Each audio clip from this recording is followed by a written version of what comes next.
All right, YouTube, how you doing? Welcome back to the channel. It is April 7th. We got ourselves a Sunday and a big old NBA slate to dive into in today's video. Like we always do, we're going to go through each and every one of these games. I'll give you my lean on the spread. I'll give you my lean on the total. We'll talk about any player props that we like within the game as well. But as always, all of my final plays, if you do want to fade me, shout out the new merch.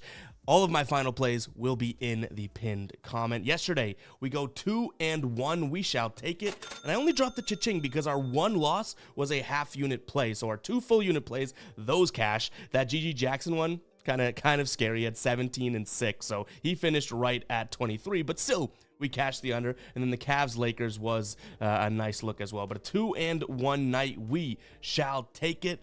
We do have to get to the bad news here though. My man Parlay Prince in the ride of the day does not come through. The ride of the day was Donovan Mitchell over in points, and honestly, he just stunk it up. So I don't even think that this is a bad look from Parlay Prince. Donovan Mitchell just was not, active there. I don't know. So unfortunately, that does not come through. But shout out to Parlay Prince for the try. If you guys don't know what the ride of the day is, all you have to use is hashtag ride of the day in the comments, just like he did yesterday. And I'm jumping on board with one person's pick, giving you a shout out in the next video, win or loss. Also shouting you out over on my X at EvGuyBoston. It just popped up right here. Make sure to go follow me there. We cashed a 6-leg parlay yesterday that we posted exclusively on Twitter. So make sure to go check that out, guys. But if you do win, we continue to ride with your picks and you continue to get shout outs. So go ahead and use that hashtag ride of the day in the comments. Hit that subscribe button. Hit that damn like button, and let's jump into today's slate. It's a big one. We just posted a 40-minute MLB video, which is obviously a lot of talk and a lot of picks. We're going to have a long video here in the NBA today as well. But we got Dallas taking on Houston. We just saw this matchup a few nights back. Dallas was, I believe, 3-point favorites. They win the game by, was it 20-something points, right? Or almost 20 points, something like that. I do think Dallas is the better team in this spot. That shouldn't be shocking. Overall, it's going to come down to whether or not we see Luka play for me in this one. Luka's game time decision late for last game, and he gets ruled out. If he plays here, I don't mind taking Dallas minus the 8 points. I kind of said it on the Sausage Show. Shout out to Kyle Kerms. Last time we were on, I'm not opposed to just being fade Houston, fade Houston, fade Houston. It was a facade, that run they went on. If they play good opponents, they're not that great, and they're on the road here. So yeah, it's a big number at 8, but if Luka plays, I don't necessarily mind it. From a total perspective, right now it's sitting at 227. I'll say that that's a little bit too high. I think if anything, Houston's going to want to try and play defense, even though the road defense stinks. But this Dallas defense has surprisingly, and I mean surprisingly, been one of the better defenses in the league as of late, which is absolutely crazy. Opponents' points per game in the last 3 games, 5th best. This is where the real kicker is. 2nd best defensive efficiency in the last 3 games. This Dallas team's playing good defense. I'll take the under 227. Now, when it comes to some player props here, we can flash it on over to Outlier. If you guys want to check out Outlier, I'll have a link in the pinned comment. 7 days free. Talk about Outlier all the time. My favorite player prop research tool. But I'm taking a peek at 2 things. Potentially Jabari Smith Jr. over 14.5 points. My one concern is, if he gets near the rim, and again, he's going to want to shoot a lot of shots at the rim, right? It's either at the rim or from deep. The Mavs have actually been very good. You can see here, 62.7% in the last 10 games here at defending the rim when it comes to field goal percentage. So maybe it's a tough look. He did have 28 against the Mavs just about a week ago, so I do like it. But I'm also taking a peek at his over 1.5 3-pointers made. The attempts have just been there. Last 5 attempting so many threes. This is a Mavs team that's going to allow plenty of shots from the 3-point range, and the 4th most against centers in the last over the season. And if you look at it from a last 7 perspective, I guess you can make the argument that it's gotten a little bit better, but still right here, top 10, nothing that would deter me away from it. So yeah, give me Jabari Smith Jr. over 1.5 3-pointers made, as well as maybe a peek at his points in this spot here in terms of player props here. All right, so we got the Clippers taking on the Cavs here. Remember, the Cavs just played on a back-to-back, or just played yesterday against the Lakers. Yes, this is an earlier game, but they also played early yesterday, so it's kind of like a normal back-to-back time-wise in the same city, going up against this Clippers team who, in terms of how they've been playing, you could say they've been playing well, not really well against the spread, but big win against Utah in terms of points. big win against Denver with no Kawhi, right?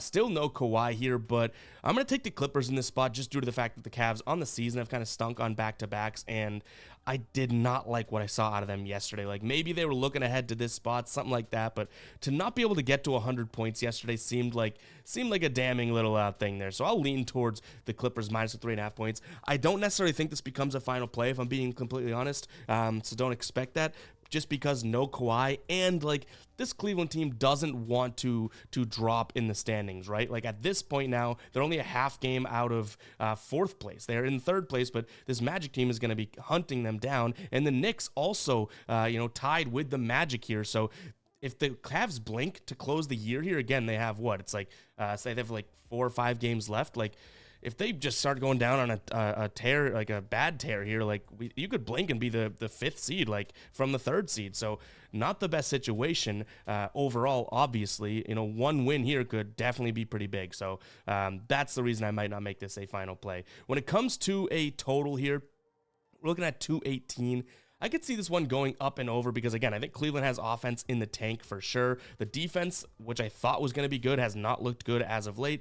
And the Clippers, their offense has actually looked pretty good. And you know what? Against this Cleveland team, last time they played, we saw a 118-108 game. Like, we're not asking for a boatload of points here. We're just asking for both teams to potentially get to, like, 110. You know what I mean? And from a player prop perspective, I don't know if I love anything in this game. Kawhi's out, kind of messes with the Clippers stuff. And then on back-to-backs, like, I don't know what I want to trust from the Cleveland side of things. These guys, most of them just got back from injury. Now it's a back-to-back that they're playing on. I'm kind of staying away from that.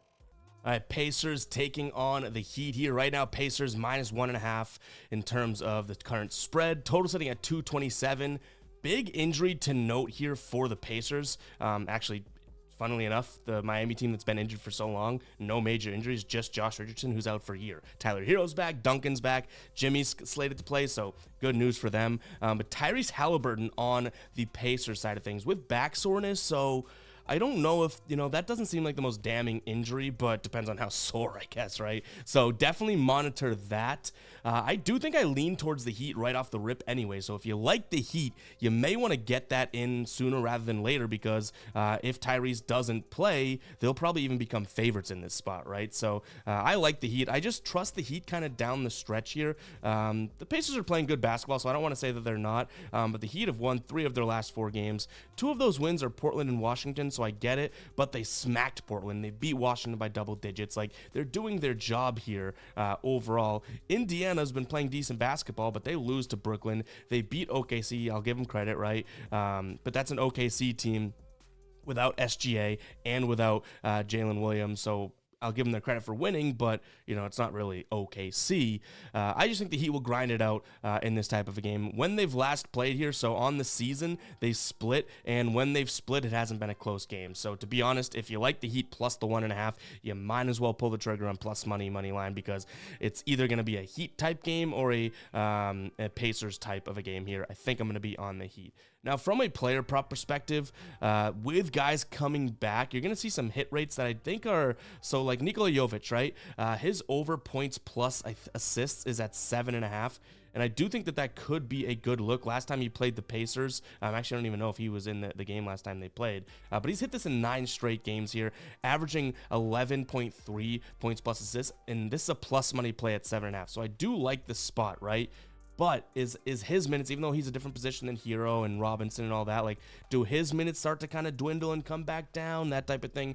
Not necessarily sure. So when you take, tertiary players like this, definitely keep that in mind. But over 7.5, I really don't mind it. His points line is at 5.5. When it comes to how he's going to score, like, he could easily hit 2 threes and cover that. But from his assists, like, I don't mind it because he's averaging almost 4 potential assists per game. But maybe over 5.5 points is another spot that we could look at too here in this spot. But yeah, with all the players and everything like that, yeah, we're looking at Nikola Jovic for our player prop. I also don't mind Jimmy Butler's under 30.5 points, rebounds, and assists. he's doing a lot that doesn't show up. Like, a lot of people are like, Jimmy, I can't bet on you and all that, which is true, but now you have Terry Rozier kind of playing well, Tyler Hero back, Duncan Robinson back, Bam Adebayo playing well. Like, Jimmy doesn't need to do all of the scoring or anything like that, so I don't mind his under. The problem is he's in those 2 games we talked about, those games against the Pacers earlier, 50 PRA and 43 PRA, so he gets up for this type of game. That's why we probably keep this as a slight lean. In terms of the total, now this is where it can get interesting because I would say theoretically I should be leaning towards the under, which I guess I'll lean towards the under, but this Pacers team definitely loves to drive that pace, and last time we saw them play, the Heat have chose to play that Pacers basketball both times. Maybe later on in the year here, the Heat can kind of tighten up and bring it back to Heat basketball, and this one goes under, maybe right around 225 at most, hopefully, so I'll lean towards the under. Celtics taking on the Blazers. Celtics 16-point favorites. We've seen them crush some teams. We've seen them kind of, take their foot off the gas. The Celtics team, not necessarily the most trustworthy as of late, but they've absolutely smoked Portland almost every time they've played recently. And again, this is a team that, depending on injuries, depending on who they sit, it's going to be worth noting. Jason Tatum and Jaylen Brown on the injury report right now because of the team so bad that they're playing. So I guess take that into account, but I'm not leaning towards the Blazers. Give me the Celtics minus the 16 points. In terms of the total, 216. I guess I'll lean towards the under because how are the Blazers going to score, right? Like, their last few games here, actually, let me just read off their last 10 with the exception of one. 107, 103, here's the exception, 117. These are points for 92, 106, 110, 82, 103, 89, 108. Like, they're just not scoring a lot of points. So I'll lean towards the under here. And then no player props. We don't know who's playing for the Celtics. Next up, we got Charlotte taking on OKC. Right now, Charlotte getting 9 points. It's still a very injured OKC team. Gordon Hayward game time decision. Isaiah Joe game time decision. Jalen Williams out, and as is Shai Gilgeous-Alexander. Nick Richards also a game time decision in this spot. He's on the Charlotte side of things. I don't love this spot. I don't love taking, laying 9 points as OKC without SGA, without Williams, possibly without Joe Hayward, a lot of guys injured, right? But I also don't think 9 points is enough to get me to the Charlotte side of things at all. Like, that does not seem like enough points. So I guess reluctantly I'll lean towards OKC, but that's not going to be final play. And as we head to the end of the season, like, you guys got to understand, like, some of these games that we break down are just going to be like, no, like, I don't like that game, you know what I mean? Which this is definitely one of them. From a total perspective, we're looking at 218.5. I could see this being an over type of a game, not by much, but I think it's a little bit too low to pull the trigger on overall. Charlotte's defense has kind of struggled, but they did just score 124 against Orlando, so maybe that's a good sign. Oklahoma City's defense hasn't been there, and they're playing, hopefully they play decent offense with, without Shai and Jalen Williams. From a player prop perspective, I know it's kind of counterintuitive because you think of Charlotte as a terrible rebounding team, but Chet Holmgren under 9.5 rebounds is going to be a lean for a player prop here for me. He's only averaging 13 rebound chances in his last 10 games. Last time he played the Hornets on, not too many minutes, only 25 minutes. He had 12 rebound chances. He's obviously been playing more minutes as of late, like 27 to 29, but they're not giving him like 30 plus minutes without, Shai or anything like that. And, honestly, on the season, he hasn't really been doing that type of thing either. So yeah, I don't expect him to play 30 plus in a game that even could be a blowout. So give me him under 9.5 rebounds in this spot. All right, before we do jump into the rest of the slate, I want to talk to you about Sleeper. I've talked to you about it before because I do love this app, and they have a free square tonight for Damian Lillard, 0.5 points. Lillard, good to go. He's not on the injury report. Giannis still questionable, could even help this, but no matter who plays, you could have a team of all-stars for Damian Lillard. He's probably going to score one bucket, right? So go capitalize on this. Download Sleeper. That link is going to be in the pinned comment. You get your first deposit matched and this free square. If you don't know what it is, it's a daily fantasy sports pick'em app, essentially like the Prize Picks of the world and the underdogs. All you do is combine 2 or more player props in a slip. The more you win, the more you get paid out. Really cool payout structure there too. Each and every play has its own unique multiplier, so they don't follow a fixed payout structure. 2 for 2 is 3 times, that type of thing. No, you can literally win up to 100 times over on Sleeper. So go check it out. Again, that link is going to be in the pinned comment. I've been using Sleeper for well over a year now. I think you guys should try it out too. That link in the pinned comment, if you haven't heard me say this yet. But all right, let's go ahead and jump back into the rest of the games. All right, Orlando taking on Chicago now. I honestly think normally I would have thought, all right, this is too big of a number. Chicago should be able to kind of grind this game out and keep it close.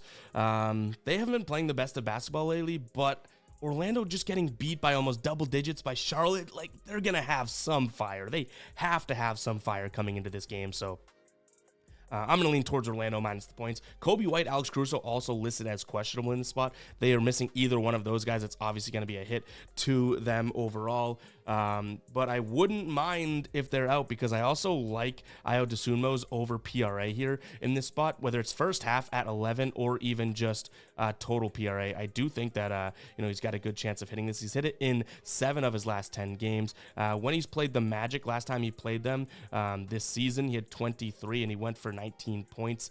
This dude is obviously a real ball player. Like, people thought he was a role player in this team, and he is, but he's playing so many minutes, 37 minutes, 8 potential assists, 6 rebound chances, shooting the ball nearly 15 times per game over his last 10. So Ayo Dosunmu over PRA here. Right now, I'm looking at 21.5. I've also seen 19.5 on, which sportsbook was that? 19.5 on DraftKings for minus 175 if you want to get super juiced with it. I like the 21.5 because, a lot of books have this in the minus 130s. Right now, you can get it at minus 120 over on DraftKings. So definitely a spot for me there. In terms of the total, it's just a little bit too low to me. So I'm going to lean towards the over, even though these two teams kind of fit the mold of a slow pace type of a game. It's just a little bit too low for me. So I think this game could get to 215 being a low scoring game and still cash the over here. All right, Toronto taking on Washington. Not necessarily the type of game that I really did want to consider betting on or anything like that. So don't really love it here. In terms of what I'd lean towards, I guess I gotta kind of ride with Toronto. They've been cashing for us. We doubled down on them yesterday or 2 days ago, and they beat Milwaukee outright. So I'll lean towards Toronto, but you're still betting on Toronto at the end of the day, right? But that being said, Quickly's back, RJ Barrett's back, so that's good. Speaking of guys that could be back as well, Kyle Kuzma could be back in this spot for Washington.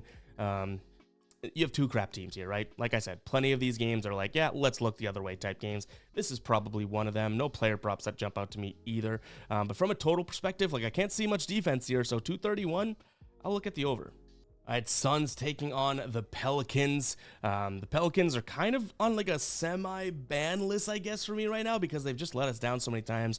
We took the Spurs against them last game too, which was obviously great. And I just don't necessarily see this being a good spot. My phone is going off. Don't know what that was all about. But anyways, I just don't see them being the type of team that hangs with a team like Phoenix that, is playing decent basketball as of right now. Phoenix, 3 straight wins, 7 of their last 10. They've covered in 7 of their last 10 as well. It's the opposite. New Orleans has only covered in 3 of their last 10. So give me the Suns in this spot. I kind of wish we can get 5.5. So I might wait this line out or even just buy a half point.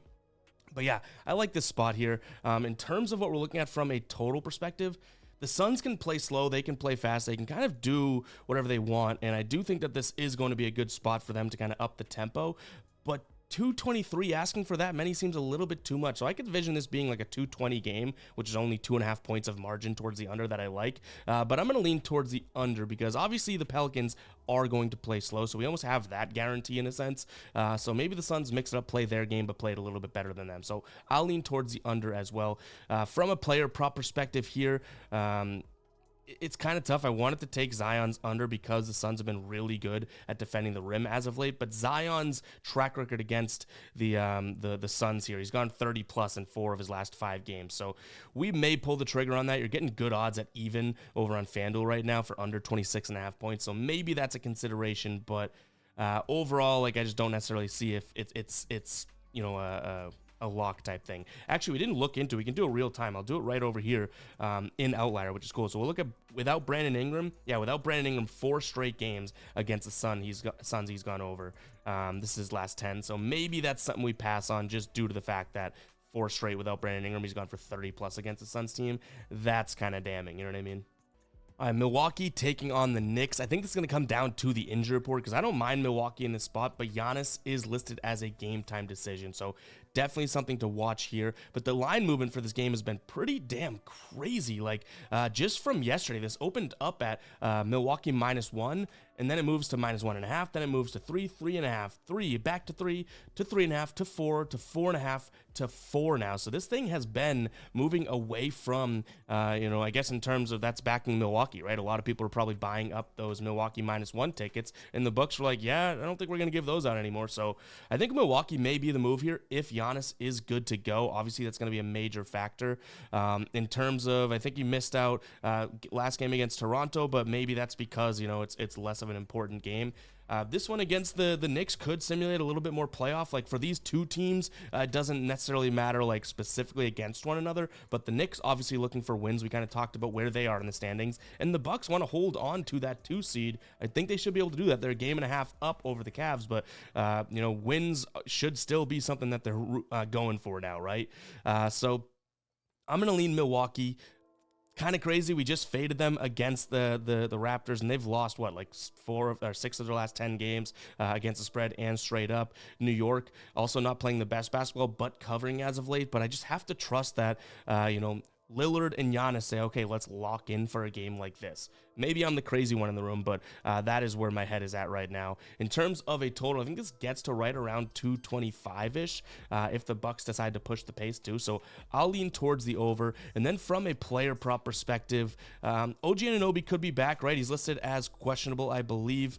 So if he does get the go, I think he actually might be confirmed, which is great for them, right? And based on their last game, he should be kind of okay. Played almost 30 minutes at 12 points, that type of thing. So OG Anunoby, I have a couple plays that I like. I don't mind his over 1.5 steals plus blocks. Yes, he's been out for a while, but he's come back for one game, had 2 steals, so good look there. His 3-pointer line is also 1.5. Like, let's not forget that this guy is a great corner shooter. Milwaukee not the best at covering the corners. It's not like they're anything to, you know, brag about, but for plus 115 odds for OG to potentially make a couple threes, I don't mind that either. Again, plus 115. That's why I'm looking at it. So I don't know if the attempts will be there because he's just come back from injury and it was an elbow injury, but nonetheless, I do think that that could be a good spot for him as well. So a couple player props there for him.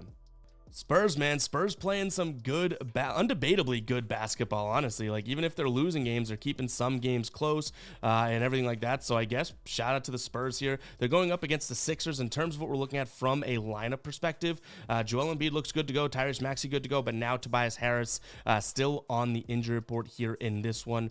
And again, this is a Sixers team that has struggled without Embiid, but Embiid is back now. And though they haven't looked, you know, fully geared up and ready to go, they've beaten, you know, 4 straight teams. Toronto, OKC, Miami, and then Memphis. I guess you could say OKC is kind of banged up. Miami, I do think is a good win, but beating Memphis by 20 points, like, the Sixers team is kind of starting to feel themselves and look good to go. So I'm going to lean towards the Sixers in this spot. San Antonio 8-2 against the spread in their last 10. If you want to take them, I get it. But 1, 2, 3, 4, 5 of their wins against the spread in those 8 are double-digit spread. So now, yes, they're at home, but they have a 6-point spread. Most books have this at 6 now for the Sixers. That's a little bit different. Even though they're winning games, I get it. So, yeah, I'm going to lean towards the Sixers in this spot. Total sitting at 226.5 right now.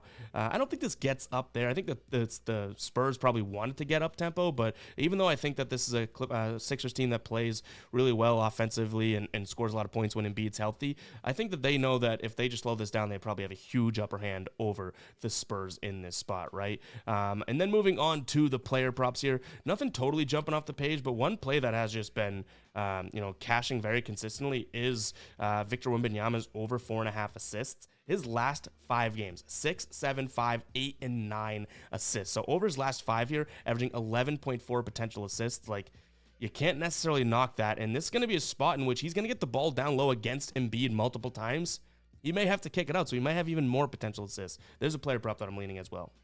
All right, next up, we got Brooklyn taking on Sacramento here in this spot. I do think this could be a good game. Sacramento on the road. Brooklyn, that's going to be the worry. So I'm like backing them, but they've won 2 straight games. They beat the Pistons, not giving too much credit for that. But beating the Pacers was kind of a good look. This is a Sacramento team that I don't think they're playing their best basketball, which is crazy because they're the 9 seed right now. They'd have to drop pretty far to fall out of the playoffs. So I think that they're probably good there, obviously. But, you know, they have kind of fallen from graces in a sense. As weird as it is, I think I'm going to lean towards the Nets here at home in this spot. Do I think they win the game? Not necessarily, but I don't know. I don't trust Sacramento on the road laying 7.5 points now based on how they've been playing. When when I say how they've been playing, like I guess the last 2 games, Boston, they did cover against, so give them credit there. The Knicks, they got stomped by. Like I'd rather them get back home, which I think they have a game, one more away game after this. Yeah, it's probably worth a psycho alert alarm because I could see how people want to carve this out to be a Sacramento game, but seems like it's a little bit too much. My one concern is that Brooklyn is probably like, whatever, man. Like I don't really care about this. They can't get into the playoffs at this point. Are they really going to try? We'll see. But this isn't one of my favorite spots on the slate to begin with anyways. In terms of what we're looking at from a total, I wouldn't be surprised if this gets up to the 218 mark, so I'll lean slightly towards the over. And then I don't love many player props in this spot.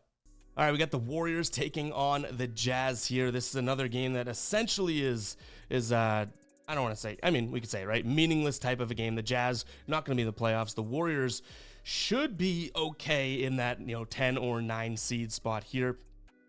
From an injury perspective, looks like Steph Curry's out, Andrew Wiggins is out, but that doesn't even compare to the Utah injuries. Chris Dunn, Clarkson, John Collins, Lauri Markkanen, and Walker Kessler. All of those guys look like they've been starters at one point too. So how can you bet Utah with all of these guys out as of right now?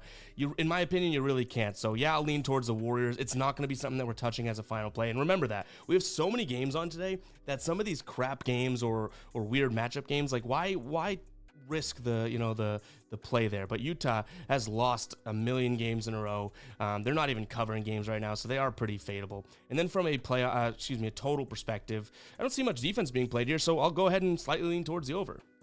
Lakers taking on Minnesota. This spread, I mean, Lakers on a back-to-back, right? They're terrible at back-to-backs this season. Minnesota's covered in 62% of the games when they have a rest advantage over their opponent. The Lakers only have covered in 28% of games when on a back-to-back. So why is this spread at 2? Smells like a trap. It smells like, they just want people to go ahead and bet the Minnesota Timberwolves getting 2 points as underdogs, right? Like, it just seems too much of a trap to me. So as weird as it is, I'm going to lean towards the Lakers here in this spot. I can't see why. I just don't get it. So, when you don't get it, you do to some degree. You can be pretty successful trusting the line movement and where the line is. Like, this opened up at Lakers, I think it was, I want to say 2.5, went to 3.5. Back down to 2, so they're not all that comfortable giving out Minnesota plus 3.5 tickets, but for whatever reason, this is sitting at 2 right now. So, and it's on an injury thing. Just Towns is listed on the injury report for Minnesota, and no major injuries for the Lakers. So maybe they think the Lakers are going to come in here and just absolutely try and handle business as they close out the year. So yeah, give me the Lakers here in this spot. Do we bet it? I'm not sure because smells like an absolute trap. From a total perspective, I'll lean towards the under. I do think that's where Minnesota can kind of stamp their claim on this game.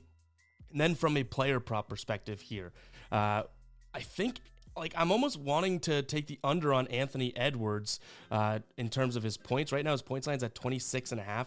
When playing the Lakers, he's been all right to that line. He's hit the under in 4 of his last 7, but a couple games he's gone for 30 plus. But what I'll say is this looks like, how is Minnesota going to win this game if he doesn't go off? So if I'm correct that, the Lakers are going to play some good basketball and everything like that, Anthony Edwards may have a tough time here. But again, such a weird game. I think we can all admit that. Like that line is a little weird to me unless I'm missing something completely obvious. But guys, it's going to wrap for today's show. Hope you guys did enjoy. If you did, you know what to do. Hit that like button, hit that subscribe button, comment 27 if you made it 27 minutes into the video. I appreciate the hell out of everyone that does. We'll catch you guys in the next one, all right? Peace out.